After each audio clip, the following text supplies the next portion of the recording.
Hello, everyone. I hope you are enjoying the 8th edition of defineart so far. My name is Humberto Moro, and I'm curator of exhibitions. And it is my pleasure to introduce Creating for Whom, a panel discussion about how artists work and operate today. We're lucky here at SCAD to have a place that encourages the deepest respect for creative professions.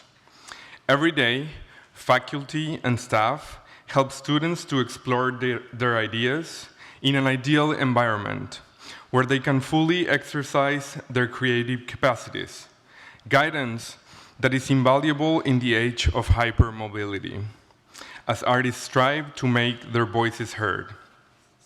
As social, legal, economic, and institutional constraints increasingly complicate the paths that artists walk, we're confronted with many questions. What are the current conditions in which artists live and work? What are the tensions that artists have to navigate in a globalized context? Who benefits and who loses in the different spheres where artists exist in contemporary times? With these and other questions, we have prepared Creating for Whom, an opportunity to analyze the privileges and difficulties of being an artist today. Tonight, we welcome an outstanding group of professionals who have dedicated their lives to studying, protecting, and enhancing artistic professions, and who are here to share their expertise with us. It is my pleasure to introduce the moderator of this panel, Susan Hapgood, Executive Director of the International Studio and Curatorial Program, ISCP, in Brooklyn, New York. Prior to her work with ISCP, she was founding director of the Mumbai Art Room, a non-profit organization in India, and also director of exhibitions at ICI, Independent Curators in New York. Please join me in welcoming Susan Hapgood. Thank you. Thank you, Umberto, and thank you, Storm. It's great to be here. We intend to address all of the topics you have raised in Creating for Whom, and to tease out some of the further points that are really provocative that come along with these questions. So, my first image, I'll show just a few images. This is the place that I work every day. So on a daily basis, I see the privileges and difficulties of being an artist in the age of hypermobility. This is a picture of ISCP, the International Studio and Curatorial Program, which is the 4th largest visual arts residency program in the world and the most comprehensive institution of its kind in New York. We are in East Williamsburg in Brooklyn, and we have over 100 artists and a few curators, maybe 5, coming through each year, coming from all over the globe. So I wanted to start off by asking, in this auditorium, how many of you are artists? And how many of you are curators? And how many of you are collectors? And how many are writers? All right, so you're mostly artists, which is great, because I think that is exactly who we are intending to be talking to. But I think you're hearing from, basically some of us have artistic backgrounds as artists, but none of us are acting artists right now. But we're all arts professionals and involved in the arts. So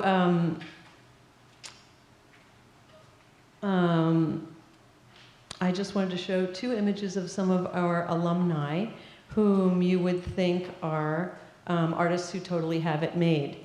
So what are the conditions in which artists currently live and work? On the left is Camille Unruh, who won the Silver Lion Award at Venice, the Venice Biennale. And on the right is J. Colby Satterwhite, an artist who is achieving great success right now.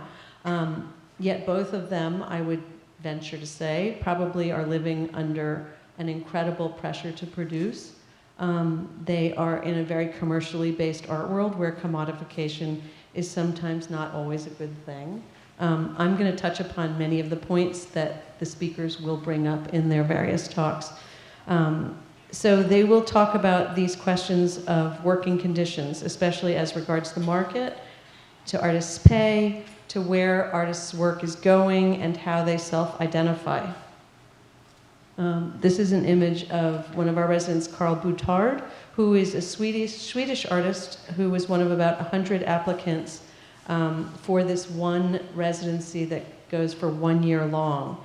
So to answer the question, what are the tensions and stakes that artists have to navigate in a globalized context? Who benefits and who loses in the different spheres? Well, funding resources are available to some and not to others. We're going to talk more about that. I would say you're in a very privileged environment here at SCAD, which does not necessarily translate elsewhere in the world. And many artists are able to find residencies in other parts of the world.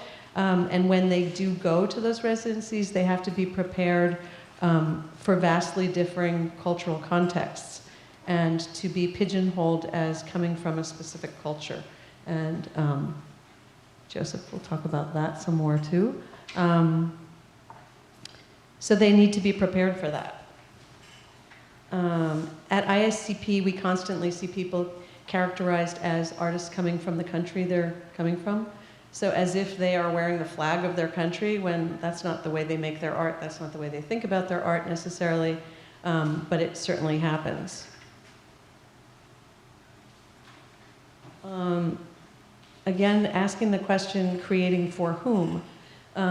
This is an image of, on the left, the woman is an artist, Tori Vronis, who is a performance artist, who was working on a piece that she's demonstrating, so you can't really tell, but which was a performance piece that was going to be presented in the Italian Alps on a chairlift. And so she was going over the plans for that work and still working out the details. And so you would say creating for whom? Well, she's creating for a huge public in the Italian Alps. And yet, I wonder whether artists aren't most often not necessarily creating for curators or for collectors or for the public, but creating for their peers and for themselves. And I just want to explain what this image is of. We have something called One Artist, One Work, where only within our community, people come together in a studio and talk about one work that's usually still in progress. And it's one of the most successful aspects of our program. And finally, my last image. Oh no, sorry, this was a field trip to a show that Umberto worked on at the Park Avenue Armory. And lastly, I just wanted to talk about one of, just quickly, artists who are making work that isn't necessarily commodifiable, work that might be social practice or activist work, and looking at who they're making their work for. Are they making it for professional colleagues in other disciplines, for kindred collaborators, for people who want to participate and affect change? Maybe. This is an image on the left. The guy on that's being cut off is the artist Dylan Gauthier, who is in a boat that was made in a workshop that was his art, was making the workshop with other people, going out in this homemade boat on the Newtown Creek, which is a super polluted waterway. And I'm not taking their lives in their hands, but it was pretty risky. So who is he making his work for? And where's his funding coming from? Where's his support coming from? It can lead, this kind of art making generally leads into the support structures of the institution, which is something that you will be speaking about. So where does the money come from? How are artists paid? Are they still tethered to the bourgeois wealth by what Clement Greenberg called in 1939 the umbilical cord of gold? So our 4 different speakers, all very accomplished and coming from different backgrounds, will touch upon these overlapping issues. First, we will hear from Richard Birkett, a curator, about artists working in precarious labor conditions in a neoliberal transnational society. He's going to be talking about pay and compensation, maybe where we are and how we got here. Tracey Riese, a collector and board member, will talk about how collectors and museums think about collecting art in a global context. And then Daniel McClean, who's a lawyer and curator, will speak about artists' rights and about how their work is produced and distributed and the significant power of collectors and commodification, and he's going to be talking from one law case. And finally, Joseph Del Pesco, who's a curator, will talk about artists who have interstitial identities, living and working between two places. And again, internationalism and creating for multiple contexts and differing cultural audiences. So each speaker will speak for 10 minutes, then we'll have some discussion, then we'll go to questions and answers. And with that, I will introduce our first speaker, Richard Birkett, who is a curator at Yale Union Art Center in Portland, Oregon. From 2010 to 16, he was curator of Artist Space New York and previously served as curator at the Institute of Contemporary Arts in London from 2007 to 10. His past curated exhibitions include Not to 60 at the Institute of Contemporary Arts in London in 2008, Materials and Money and Crisis with Sam Lewitt at MUMOC, Vienna, 2013. Actually, I won't go through all of your exhibitions, sorry. He has co-edited publications including Cozy Complex and Bernadette Corporation, 2000 Wasted Years, as well as Tell It to My Heart, collected by Julie Alt, Volume 2 for Hatya Kantz. He studied fine art at the Slade School of Fine Art and Goldsmiths College, both in London, before running the nonprofit gallery Whitechapel Project Space for 6 years. And he currently serves on the board of New York-based activist organization Working Artists and the Greater Economy, which is WAGE, W-A-G-E. So, Richard. Thank you. Thank you, Susan. I'm very impressed that you nearly managed the whole biography, which is it's great. So I'm going to be the austere one on the panel. I'm not showing any images, and I'm going to read. So apologies for that, but if I did it free form, I would go longer than 10 minutes. I know it already. So the questions that have been posed in the formulation of this panel are far-ranging ones, but consistent across them is the figure of the artist, as a figure of contemporaneity and globality. What is also self-evident is that we are a panel of non-artists, all of whom work with artists in different contexts and in different ways. So while acknowledging the irony of talking about artists without an artist's voice present, I want to consider from a particular perspective what is at stake in the relationships that exist between artists and those who support, facilitate, theorize, capitalize, and organize around them and their work. So I'm going to speak here with two different hats on. Firstly, as a curator who has worked in non-profit institutions in the UK and here in the US. And secondly, as a board member of the artists advocacy group Working Artists in the Greater Economy, commonly known as WAGE, as Susan said. So I came to know WAGE's work when I first moved to New York to work at Artist Space.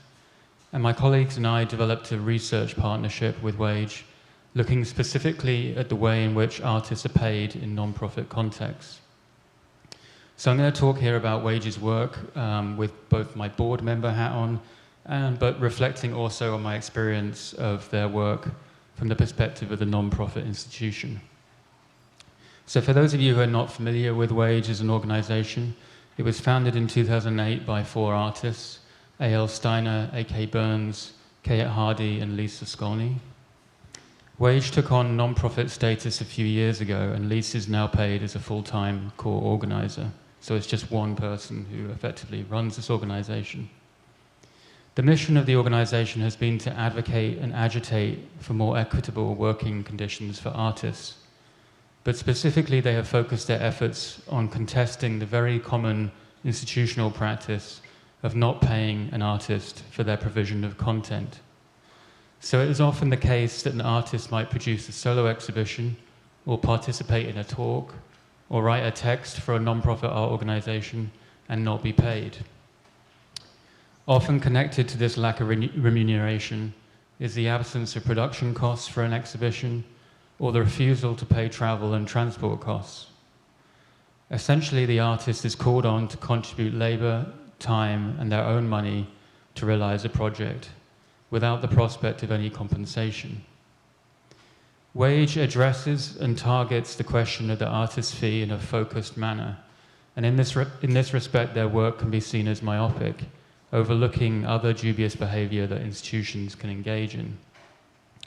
But their myopia has proved highly successful as a strategy, in that the focus has allowed for very specific actions to be executed to apply pressure on those non-profit institutions not paying artist fees. Through the vehicle of the artist fee, Wage has been able to articulate and agitate for wider-reaching notions of equity within the field of art. In the absence of government regulation or unionizing among artists, Wage has provided a means towards self-regulation for the field.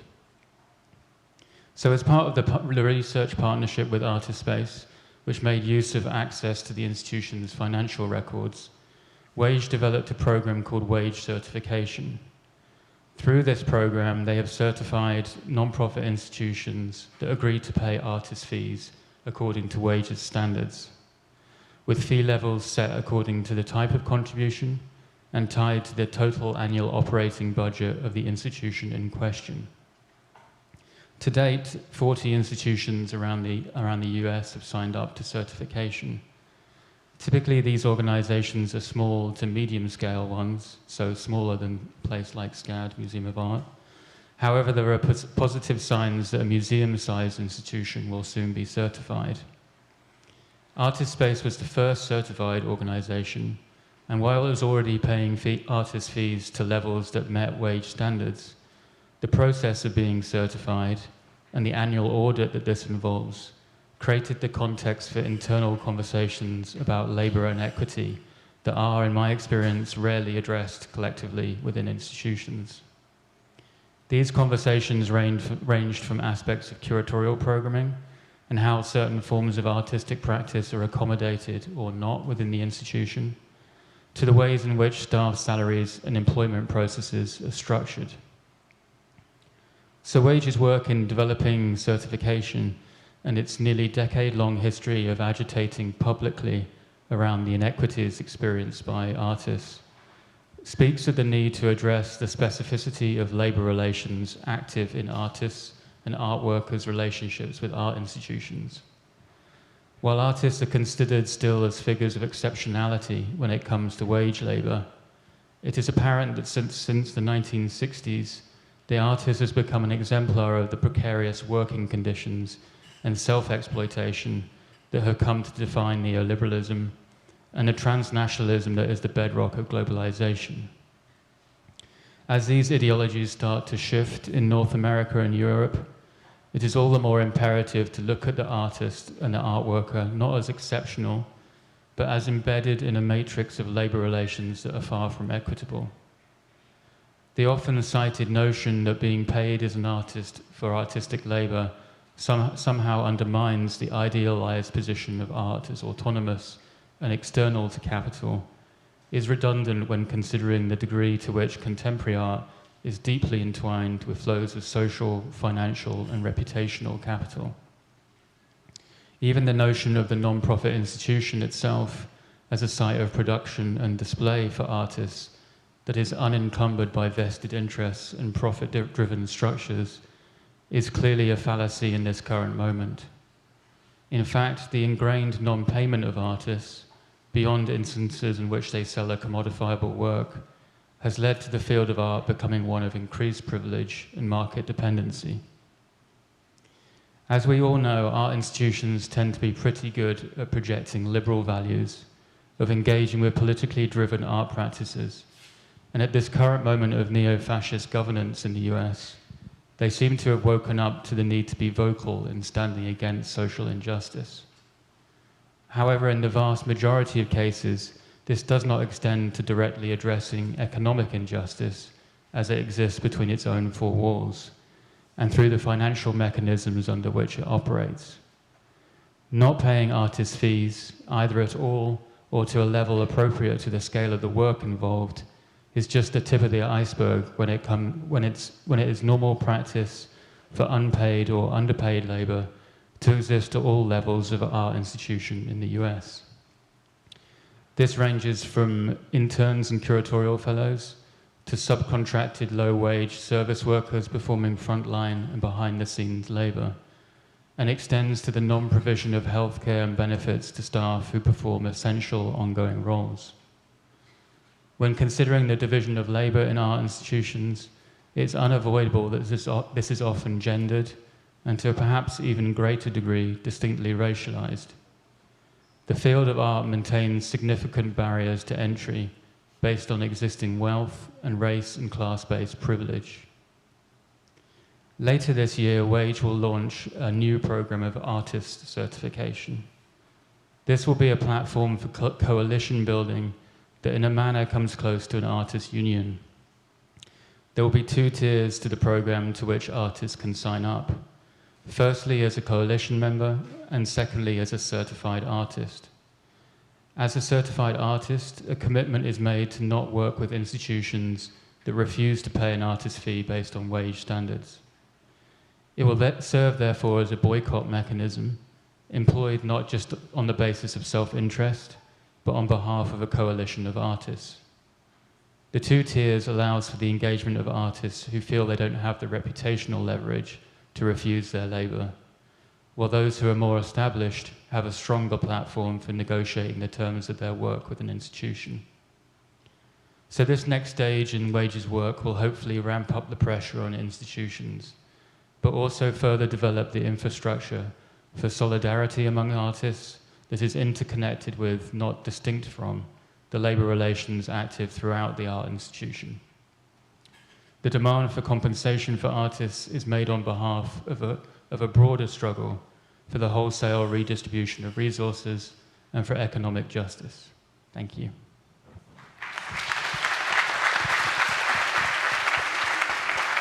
Thank you.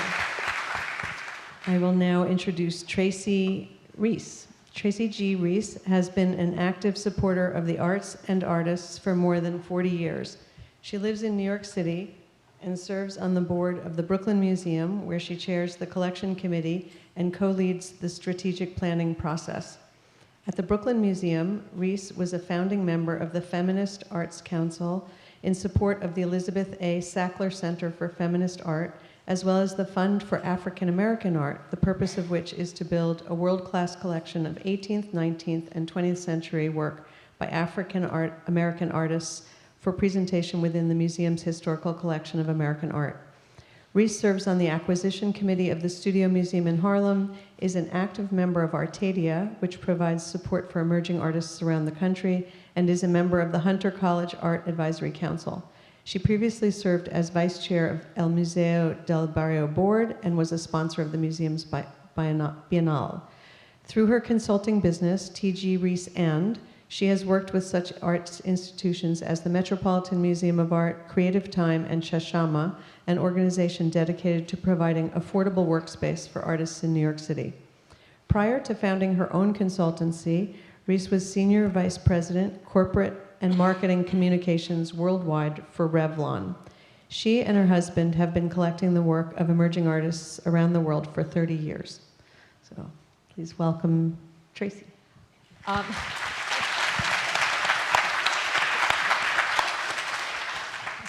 I think I've been invited to represent the consumption side of the business here. And I did want to, oh, thanks.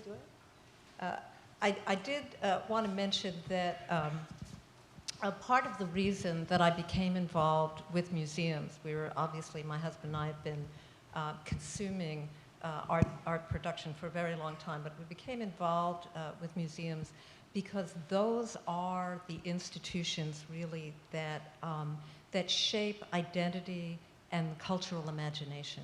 And I wanted to be part of the way they think about what stories get told and who gets to tell those stories. It's actually very interesting to hear, because one of the other things I think that trustees get to help museums grapple with is how they're living up to their fully stated mission. To the extent that a museum works with contemporary artists, and today most do, how they're fulfilling that mission in terms of the way they treat the artists and not simply in terms of the way they exhibit them. And of course, lots of discussion. So if you're, I was, what?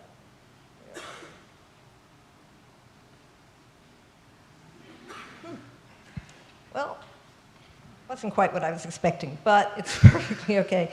Both for private collectors, individual collectors like my husband and me, I did want to tell you just one thing about my husband's and my collecting. We collect what people refer to as wet art, which is to say it's got to be very new. We only buy work within 18 months to 2 years of when it's made.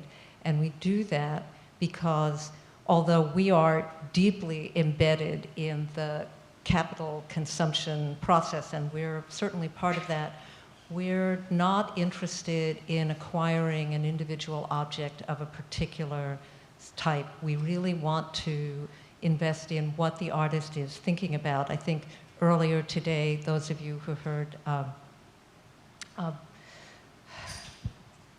over 50 and names run out of my head very quickly. Hank Willis Thomas, and he talked about the fact that he likes to think that the people who buy his work are not buying an object from him, but in buying his ideas.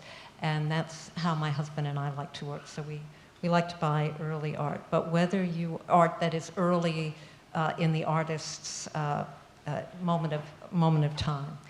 But the issues, whether you're a museum or a private collector, looking at trying to collect an established collection that's a globally representative collection, you really have three questions that you have to look at. You have to look at where are you looking, you have to look at what are you looking for, and you have to ask yourself who is doing the looking. I think since this is moving in an odd way that I will dispense.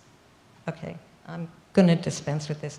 The question of where you're looking is very interesting. I live in New York City, and it's very tempting to imagine that the world comes to you in New York.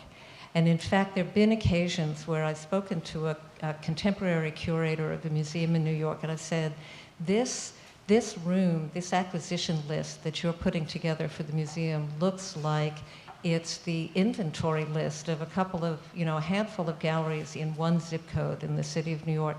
Is there nobody else working around today? And they'll say, but it all comes here, they select the best, the galleries are looking. And it's simply not true. We live in a very distributed world today. This is not 16th century Rome where every artist has to come here. They're living in lots of different places. And you have to make it your business as a museum or as a collector to make sure that you are looking very, very broadly. Now that having been said, and we go to every MFA show and we travel quite a bit to other cities and other parts of the world to try to meet with artists. We do go to art fairs where we live in hope of seeing something we've never seen before. It is important, though, to think about centers. One of the things that's become very clear is that although the world is quite distributed today, that there are still places, and they are mostly cities, where artists of particular types tend to gather together and form communities and support one another. And as a collector, it's worth paying attention to those centers. I thought it was very interesting in the last Venice Biennale. It was very exciting because there were a significantly larger number of artists of African descent represented at the show than ever before. And when I added it all up and did the calculation, more than half of those artists, regardless of their country of origin, lived in 3 cities. They lived in New York, London, and Lagos. And so if, in fact, you're interested in the work of artists of African descent, you can visit Kenya, you can visit Mombasa, you can go to Ethiopia, but the reality is that the largest concentrations of the artists that you're going to see will actually be in these 3 centers. If you can't get to Beijing, Berlin is a really great place to get a good sense of what's happening in contemporary Chinese art. And so I think you do want to think about those centers because they create their own ecosystems over time, and the artists who live and work together in them create some other hybrid altogether. I disagree, by the way, that artists from different geolocations are entirely separate and autonomous. I think that there are characteristics from different parts of the world. Eastern Europe, very heavy in engagement with, you know, a lot of paint and a lot of anxiety, and you can usually spot an Eastern European painting. Not all of them, not every one of them, and some characteristics like that show up elsewhere, but that's a visible attribute of Eastern European art, and Asian artists also, you can often identify the area of origin. The only other thing I would say, though, about when you're looking in a particular place is that you have to be a little careful not to fall in love with your own sense of discovery. When my husband and I were in Havana, we visited quite a number of artist studios. That was the purpose of the visit. One particular artist, an older man, his work was immensely intriguing. We were really struck with it, and I might say, in part because of the way the art economy works in Cuba, they were extremely affordable, and we bought quite a lot of his work. And we were really proud of ourselves. We discovered this older gentleman living in Havana, and it turns out, of course, that he's an Argentinian Israeli with rather a vast set of real estate holdings in Tel Aviv. And we bought the works. They were mostly prints and photographic works, and he has them produced in Israel, and he shipped them to us in New York, and we paid a bank well outside of Cuba, and I would say that we had not discovered this gentleman at all. He's a pretty sophisticated global player on the scene, so you have to be careful about not condescending to your artists. The second question then is, what are you looking for? And I think it's important to ask yourself what you're looking for, not what you're looking at, because we all bring our own ideas about the stories that we want to tell. And I think in particular, and this is highly relevant to institutions, it's important for private collectors, you have to be aware of what you're looking at, but for institutions, these are the defining attributes of their collections. So are you going to tell a story that's anthropological in nature, which is to say, what are the characteristics of a particular kind of culture? Or are you going to look for global conceptual themes? Are you looking at cross-cultural pollination and how that expresses itself? Are you trying to tell a geographic story? And it's particularly important, if you're thinking about these things, to think about who is doing the looking.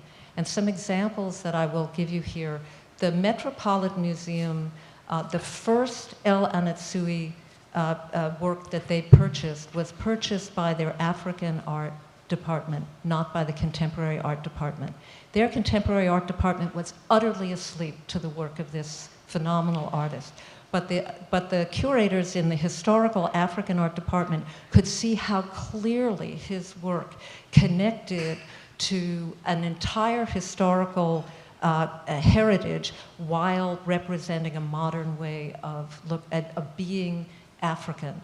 And they made the first purchase. They made a second one in their contemporary department, but it took the African department to raise awareness of this guy. The Tate and the Guggenheim have taken a pretty different approach. Their idea is to work with curators, contemporary curators in geographic locations. And I know a little bit more about the Guggenheims than the Met's approach, but I would say that what they're looking for are artists in this part of the world that live up to the Guggenheim's standards of what great global contemporary art is. So I'm sure you can imagine how unbelievably loaded that approach is. At the Brooklyn Museum, one of the conversations we had, because we have great historical collections, and when the new director came in, she wanted to put a moratorium on the historical collections buying contemporary work. You know, she was concerned that they were taking too anthropological approach. However, the curator for Asian art landed a magnificent gift of an enormous world-class collection of contemporary Japanese ceramics. And once again, very similar, I think, to the idea of what happened at the Met, I'm not certain that hiring curators with a contemporary global point of view would have allowed anyone to be alive to this opportunity and to what those connections were to Japanese ceramic heritage. So I think you really, really want to be careful when thinking about who is doing the looking. And so the implications for artists, when I think about it, are the following. I think the first is that you really have to think about your identity. Who are you, and what are you going to stand for, and what is the place in the world that you intend to occupy? Because in fact, what you decide is going to determine what curators think about and do, and what collectors think about and do. So you want to decide that. The second is you want to think about community. The world is much more dispersed than ever, and it's very tempting to believe, oh, an artist can live anywhere now because technology and we can communicate. But the fact is, when I meet with artists in Atlanta, or actually, frankly, even in Boston, or in small cities in Europe, and particularly if you go to small communities in Africa or Latin America, they feel very isolated. They feel quite alone. They don't get to have the kinds of conversations that they're looking for. And you want to make sure that you can be in a place where you're able to have the kind of art community that will sustain your work. You want to make sure that you can have access to the market. We're still chained to gold. It's very hard to think about how you're going to do your work as an artist if you can't try to make something of a living as an artist. Hernan Baz was here earlier, and he spoke, and he's great. He's got a studio now in Detroit. Hernan Baz is already connected to the market. And if enough people like Hernan go there, perhaps a market will develop around that. But the artists that I know in Detroit have often had to return to New York or to San Francisco because, in fact, there is no gallery scene, there are no buyers, they're not connected to the market there. So you do want to think about that. But most important, you want to think about how you're going to promote yourself and be visible in a global environment. You have to make an impact on the whole world. And that's a much more complicated process than it used to be. And I would advise you to do just two things in particular. One is make sure you make the broadest possible network that you can. And the other thing, to paraphrase that man in The Graduate, Instagram. I can't tell you how many artists I know who have no gallery representation, who are nonetheless able to make something of a living selling their work because they are active on Instagram and people find them from all over the world. I really can't, I can't suggest that hard enough. And so with that, I think that's my 10, I think it's 13 minutes. Sorry. Thank you. Thanks so much.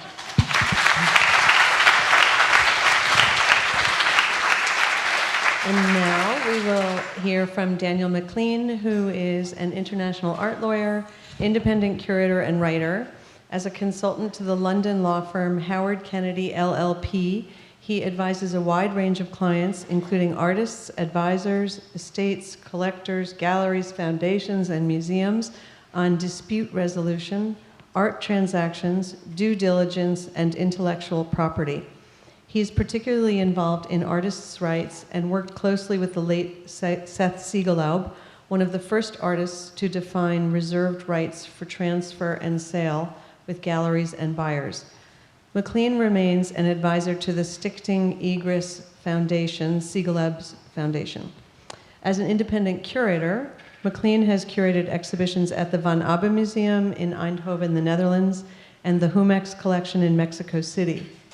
Oh, you're going backwards? There you go. He has advised many artists working in the field of law, including Jill Magid, Leila Dare, and Danish art collective Superflex.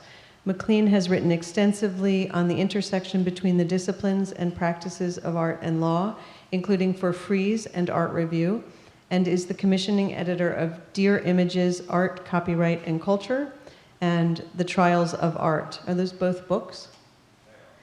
Both books, with Writing House Publications. McClean lives and works in Los Angeles, California.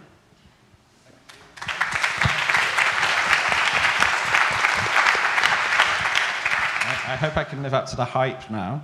I'm very honoured to be here. I thought I'd talk about a dispute today between an artist and a collector. It's quite an interesting legal dispute which involved a trial, and the collector's here, Bert Kroik, as a Dutch collector, and then this is the artist John Bow, who he was in a dispute with. I'm going to talk about this dispute because it's where a collector sued an artist for a work, and it's a very crazy decision. But it's interesting for me because it illustrates a problem that I'm observing quite a lot as a lawyer at the moment. I've advised artists on several disputes with collectors where collectors have really treated the artist as a commodity, and the dispute has been with young artists whose work has become grown in value very quickly, and these collectors, are otherwise known as flippers, see the artwork purely as a commodity to flip. And I think in the context of this discussion, and speculate and make profit, and I think that in the context of this discussion, it's interesting to think about the different audiences that art has, public and private, but obviously the market is very important, the market, whether it's the auction, the gallery, and so on. And these present challenges and difficulties for artists to negotiate, and law often can be quite an interesting and important tool for artists to use in this negotiation. So contracts, for example, which we can come on to later, are very important instruments, I think, for artists to reserve and assert their rights. But I think it's also interesting to think about how art, there's a kind of foundational myth with art that the artist is autonomous, which is linked to a kind of 19th century romantic idea of authorship. And however much that figure of the author is under siege, it's still a sort of residual idea within the art system. In fact, in some ways, it's almost heightened by commodification. There's a kind of paradox there. And it also is interesting what you were saying about wage labor and how it dovetails this kind of ideas of authorship. And I think this sort of idea of the romantic idea of the author as curators is being, in a way, dispersed and threatened by this sort of rampant commodification. So I'll talk to you a bit about this case because it's somewhat bizarre. So we saw Bert Kroik, who is a Dutch collector, and Bert Kroik had an exhibition in the Gemeente Museum in The Hague in Holland in 2013 called Transforming the Known, which, kind of surprising, he actually funded and curated the show, which is an interesting question. I mean, it's quite unusual, I think, for collectors to come into museums and decide, well, I'm going to make a show, I'm going to fund it, I'm going to curate it, but essentially it was to feature his own collection. But this exhibition revealed a kind of perhaps the sort of penetration between the collector and the public sphere of the museum in a rather problematic way. Well, anyway, he selected John Vaux, whom he'd been collecting for a while, and one of the works which Vaux was allegedly to make was a commissioned work which Kroik said he would buy from Vaux for $350,000. To become part of this huge exhibition.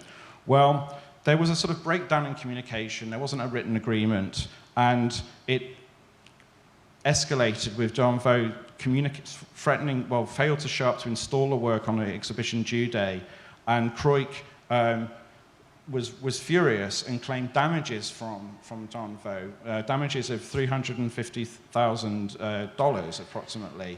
And his argument was that I was going to pay $350,000, and I want now a work from you, or I want the profits I would have received if I bought this work and been able to sell it onwards. So this led to a dispute where this is a work which is very famous, which Vaux is very famous for. What's it called? The statue. It's a Statue of Liberty. We Are the People, where he used. So. Okay, so this was one of the works which Kroik sold from the museum after it showed. So he made this exhibition, and when the exhibition closed, he sold promptly 11 works at Sotheby's and made a huge profit on them. And he turned around to the court in Holland and said, look, you know, I want a work from Vaux because it wasn't made for the exhibition. And remarkably enough, the court in Holland decided to order Don Vaux to make a new work, which is kind of like crazy. The judge saying to an artist, you have to make a work for a collector. And I just want to stop and pause there because, I mean, I think this is like earth-shatteringly significant. A court saying to an artist, you must make this work. It kind of sounds like slavery, yeah? In the US, under the 13th Amendment, there's actually a kind of constitutional prohibition on slavery, and I think that in the US, courts are very unwilling to order what's known as personal services contracts because they think they amount to servitude. So I would say in this case, you have this kind of bizarre situation where an artist is becoming a kind of slave of the collector. And anyway, Vaux appealed the decision, and he made a new work for Kreuk. Sorry, which way? This way. This was the work. And I'm going to read you the eloquent letter that Vaux, I think it kind of inspired a whole new series of works, which were based on The Exorcist. So it's the best rebuke an artist could have. And not only that, he said that he would scale this piece up. It comes from The Exorcist. And he would make it so big that it would equate to $350,000 in value. So notwithstanding these are the words of John Vaux, notwithstanding my decision to appeal, and with reservation of all my rights and defences, I'm prepared to execute the court's verdict and propose a new work based on current themes in my practice. I refer to works which I made for the Danish Pavilion in the 56th Venice Biennale 2015, which take the form of writing by my father, Van Vaux. His writing has been a continuous part of my production since 2009, which I have publicly announced as my most important contribution to the arts. Considering the requirement as set forth in a verdict, I will propose to make the following work. For your residence in Panama, because of course Mr. Kreuk had a very big residence in Panama, as well as in room 38 of the Gementa Museum, I will have my father, Vaux, execute a site-specific wall work in which he writes out the following sentence indicated below. It is a line delivered by the demon from the film The Exorcist, which, as you may know, constitutes a source of inspiration for my latest body of work. You may voice your preferences with regard to its design as far as a selection of fonts and colours are concerned. A manifestation to the extent it will become as impressive and large as you find fitting for the amount of $350,000. Shove it up your ass, you faggot. I mean, obviously, Vaux is a gay artist, which I wanted to, I mean, his identity is partly gay, and so that's also important in this context to note. It's interesting here because obviously the case went to appeal, but it was settled shortly after in 2015. I think by then Kreuk had realised that he would never get a work that he liked off or would find suitably, narcissistically satisfying. So they held a handshake agreement and walked away, and that was the end of the case. So there we have one of the worst precedents in recent legal history.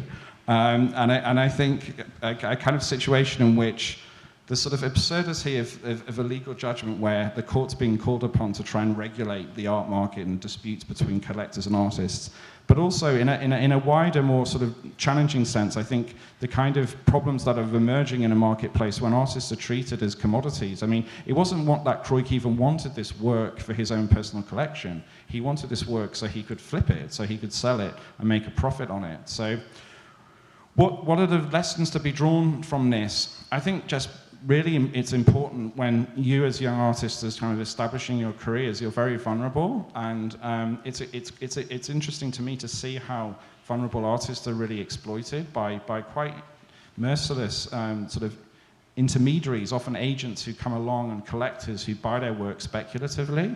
So I think you need to think about strategies in which, if you are engaging with collectors, which is an important part of your audience, to try and kind of manage that relationship in a way where you don't get into a situation like John Vaux. I mean, John Vaux, of course, is a very successful artist, but even a very successful artist can be taken for a ride, although I think here, ultimately, he had the last laugh. Thank you. Thank you.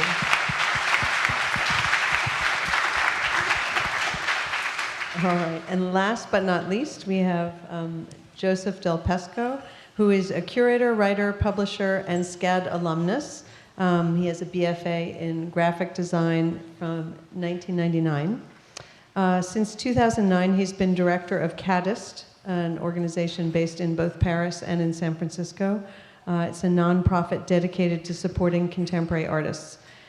Recently named international director, Del Pesco builds on his tenure at the organization, having established the first residency for international art magazines, as well as a fast-paced program of weekly events that position art as a vehicle for discussion about social and political issues. Previously, he was adjunct curator at Artist Space in New York City.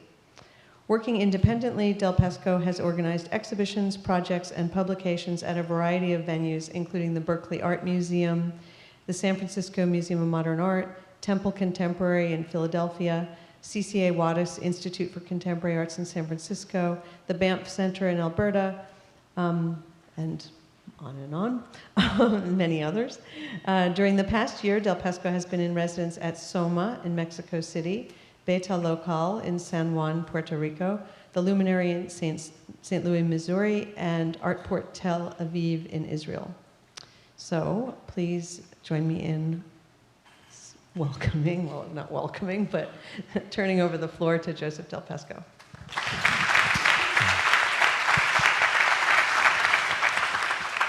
Thank you, Susan. So I'm going to talk a little bit about an exhibition that's opening next month in San Francisco called Lives Between. It's co-curated with Sergio Edelstein, who's the director of Contemporary Art Center for Contemporary Art in Tel Aviv. Susan mentioned that I spent a few months there in a residency with Artport last year, and this is kind of a evolution of that moment and that conversation that started there in Tel Aviv. So we got interested in the idea of artists who were born in one country but live in another and return to their country of origin to make their work. And so we've developed an exhibition that will start in San Francisco and travel to Tel Aviv at the end of the year. So I'm just going to read a little bit about the exhibition. It begins with a recognition of the growing number of international artists working and living between two places. Artists who were born in one country and for a variety of reasons have crossed oceans and borders to live in another. Because of this transition, their artistic practice and cultural identity is caught in tension between their country of residence and their country of origin. Some of the artists in the show migrated with their families as children or were born somewhere else, but carry with them another culture through their parents or through the color of their skin, and chose to make this paradox an aspect of their work. Others migrated later as adults in a conscious move to improve their professional possibilities. Others moved simply to survive. I'm going to put up one of the images. This is a work by Clarissa Toss, and I'll talk about it in a minute if I have time. In this way, these artists choose to live in between two places, developing their personal and professional life in one place, but when producing their work, they address social and historical issues relevant back home. Many of them produce exclusively in their country or region of origin. Upon returning, they realize that they are both insider and outsider, and in a sense, inhabit a third culture that exists between those two places. They come to learn the benefits and challenges of an interstitial identity. But the exhibition takes shape not only in the artist's biographies alone, not only in the artist's biographies and production process alone. Each work is evidence of a process of thinking about the migratory and the transitional, cross-cultural contaminations, evidence of exploration into a cultural narrative, or manifestations of mobility. These artists are aware of their complicity in globalism's trade routes and are subject to changing political climates in the two countries they live between. As a result, they have a unique vantage point, and at a moment when borders are being renegotiated and waves of refugees fleeing conflict zones have become urgent issues, both from a humanitarian perspective and as political points of contestation. So I'll just go back here. These are 5 works of many included in the exhibition. This is a work by Clarissa Towson. One of the images on the right is in Brazil, and the other is in Alberta, Michigan. And they're both Ford motor towns that were built by the Ford Motor Company in 1935 to feed the production process. And she's kind of comparing them because they're built nearly identically. And she's kind of taking one part to kind of borrow the visual syntax of an assembly line where parts are put together to make a whole. They're based on a kind of Cape Cod model of a house, kind of transposing the sort of American model in various places. This is Belterra in Brazil is the second. The first one that was built in the 20s is called Fordlandia. This is a video still from a work by Donna Levy, who's an Israeli artist who's actually born in the US, lived most of her life in Israel, and now lives back in the US. It's set in a small natural history museum in Israel on a kibbutz. And she released into this museum, where there are many taxidermied animals, 100 white doves as a metaphor to think about Israel. Death and history is very present in daily life in Israel as a silent presence. This is a quote from her. Birds of prey stare at the doves from the vitrines as a metaphor for survival and aspirations for peace in the face of death, freedom, restrictions. I'm sure many of you are aware of the situation in Israel.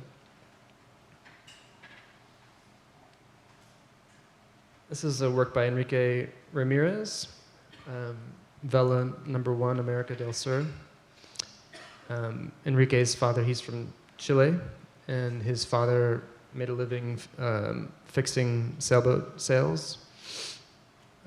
Here it resembles a map, and upside down, the map of South America. So as you can see, these are all modes of transportation. This is a work by kind of a small segment of a work by Bruno Lagomarsino, who lives between Malmo, Sweden, and Sao Paulo. These are all postcards of defunct airlines and a collection of pebbles that the artist collected as he was traveling to these various places for his work. And this is a still from a video by Aslan Gaisimov, who was born in Grozny in Chechnya and lives in Moscow. This is semi-autobiographical. This is a Volga, a kind of classic Soviet car associated with the administrative class. And it's just one shot of this car and people slowly walking across the field and just piling in as they're fleeing. You may know Chechnya had war in the 90s and a war in the early 2000s where hundreds of thousands were displaced, much like what's happening in Syria now. So anyway, that's a little peek into the exhibition that opens next month in San Francisco. Thank you.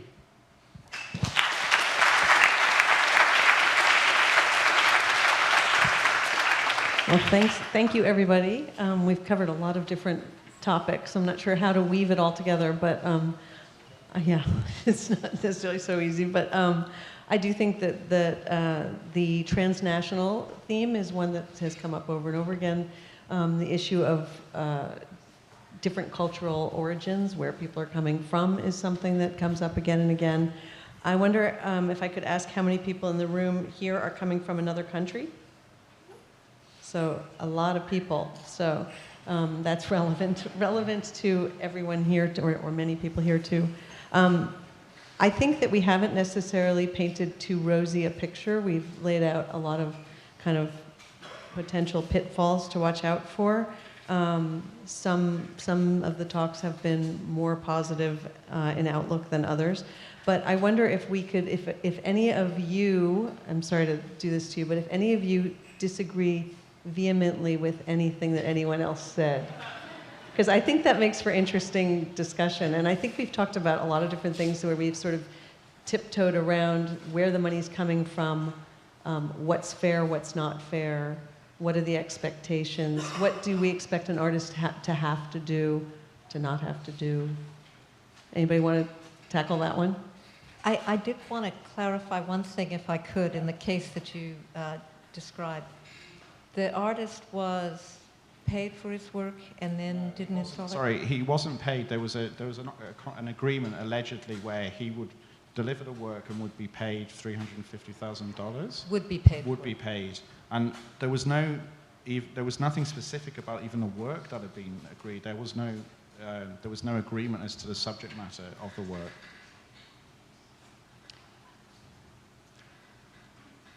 Yes. Okay, here's... Which just, sorry, to elaborate, which makes it even more bizarre. I'll go back and just talk about an interesting case that was one of the most important cases for artists' moral rights of authorship. In the late 19th century, Lord Eden had a dispute with Whistler, and Whistler was a kind of serial litigant, and Whistler got involved in a trial because he'd made a portrait of Lady Eden, been paid some money by Lord Eden, and then refused to deliver it. So Lord Eden said, I want my painting. So Whistler said, I'm an artist, and I'm in France, and the French love artists. So Whistler was sued in France, and the court said, Mr. Whistler has an artist's right to divulge, to decide when the work publicly is made visible for the first time, but he has to return the money to Lord Eden. So from a kind of European perspective, it's quite strange with moral rights that this case would happen, because even Dutch law has quite strong moral rights, I believe. But then in a contractual sense, it's also weird, because contracts where courts order specific performance delivery of something are very, very exceptional, and courts are very reluctant to do this when you have uncertainty of subject matter. So you don't even know what the painting is or looks like, and it hasn't even been made. So it just seems really odd that a court would do this. Well, I was just wondering whether, because essentially the agreement was that he would deliver this creative service to the client, who would then pay him for the service. Correct. And when he didn't do it because he didn't like the guy, or he didn't want to do it, or he was doing something else, you might have just said, okay, you haven't done it and I haven't paid you, and that's all there is. But instead he asked to have the artist forced to do the work. Yes. And I wonder whether, by extension,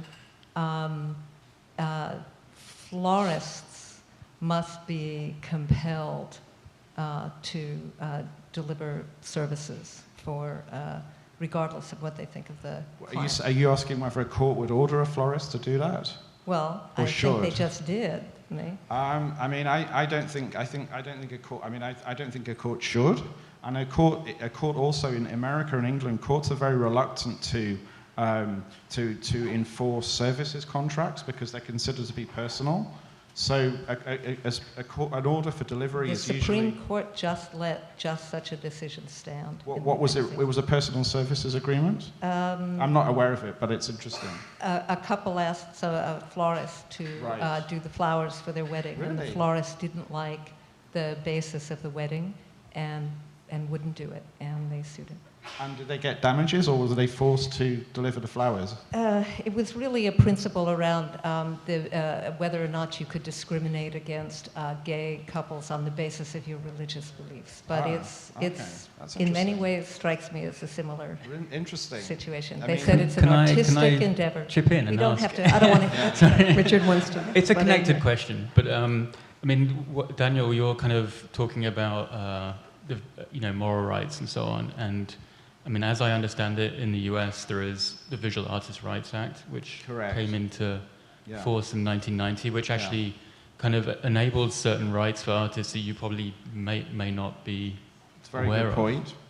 And it's, what's interesting is that in a way it kind of contends or contests to a certain degree our kind of like commonly held beliefs around property and ownership in relation to artwork, because it implies that there's an ongoing interest for the artist in the artwork even after it's sold. So it kind of like is on the basis that, you know, if an artwork is damaged or neglected in some way after it's been sold, that the artist has the right to kind of like say that's no longer my work. It's just not an artwork. It's different from intellectual property? It's different completely from different. Yeah. But I mean, I wanted to ask Tracey a little bit as a collector.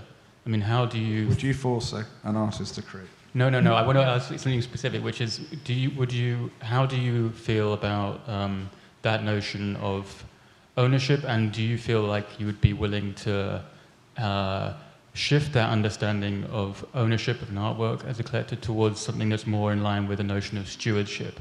So you're not, in that transaction moment, it's no longer a question of like, the artist has no rights in that thing. It's yours, and it's yours to do what you want with. Yeah. That the artist has continued rights in the thing, and that you can't do certain things with it unless the artist agrees to it. Well, personally, I always consider the artist's wishes and interests in what I do with the work, including how I hang it.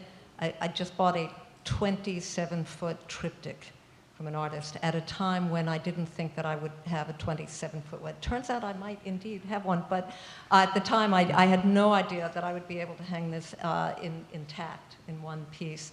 And I asked the artist about whether he would be comfortable if I hung it either in pieces or only, did it in a couple of different ways. And what he said is, as long as it's in the privacy of your own home, I'm all right with that. If it ever is displayed publicly, I would like to have control over how it's displayed. So I personally would, I always consider the artist's interests. The other, in terms of the display and the use of the work, my understanding is the artist retains the right over the copyright, that I can't print it on a t-shirt without their permission or put it. But one other question, I'm sorry, okay. We have about 5 minutes left, and I want to at least get a little bit of chance for the audience to ask some questions. If I sell it, though, do I owe him some money? I don't sell work either, so I don't Do we care. have any questions from the audience? We can keep arguing if you like. Yes. This gentleman here? Sorry. Hello. I'm curious, in relation to what is currently going on in the US with a president who's actively threatening to revoke funds from both PBS and the NEA, what curators, collectors, and artists can do in response to that threat and still raise funds to produce work with funds that they don't actively have. Does anybody, I would like to take a stab at this, but does anybody else want to? Well, I can take an institutional perspective of that, sure. I believe that it's a big mistake, obviously, and that we should fight it as much as we can. The NEA has been shrinking and shrinking and shrinking, so a lot of institutions are not as reliant on it for huge amounts of funding. But still, I think it's completely unethical, and we should fight and do everything we can, sign petitions. I don't know if we'll be effective, but we were having a whole discussion about this actually over lunch, I think, today. And so I will now turn it over to Tracey. Well, I think, institutionally, all of the arts institutions that I'm involved with have been working for some time on strategies, knowing that certain reliable funding sources from the government were going to thin out and disappear. And so they've all worked on trying to replace that funding elsewhere. It's a strategic problem.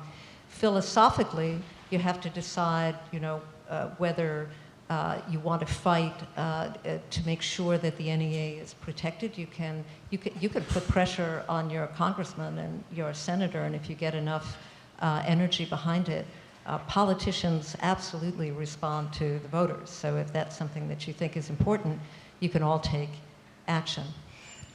Okay. But I think it's also important to say that if, as you say, the NEA has been shrinking and shrinking for years, and the argument here shouldn't be just a knee-jerk reaction to Trump. It should be a kind of like broader ranged kind of like agitation and advocacy around how deeply this shit flows, and it's, that I think that happens on so many levels. But in terms of arts funding, it's, in the US, it's progressively moved more and more towards the private sector, and that, is something that needs to be actively contested and argued against.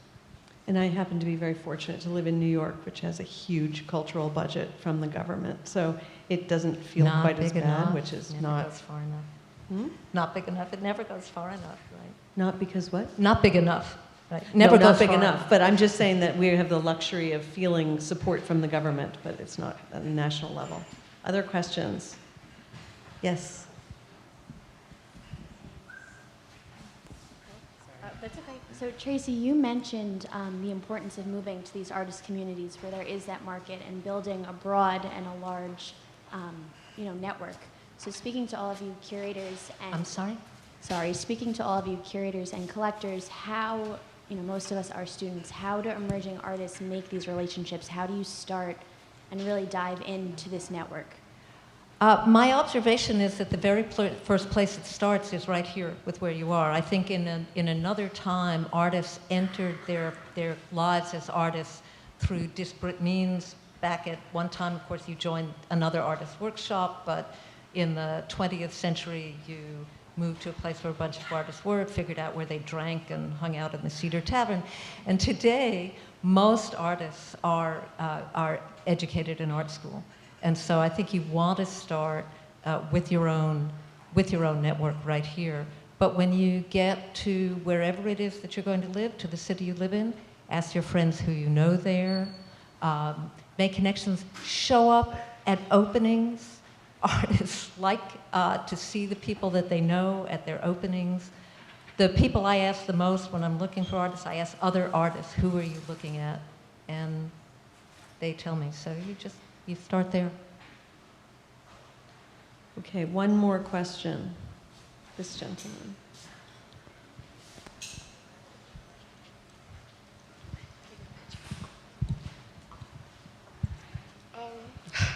Hi.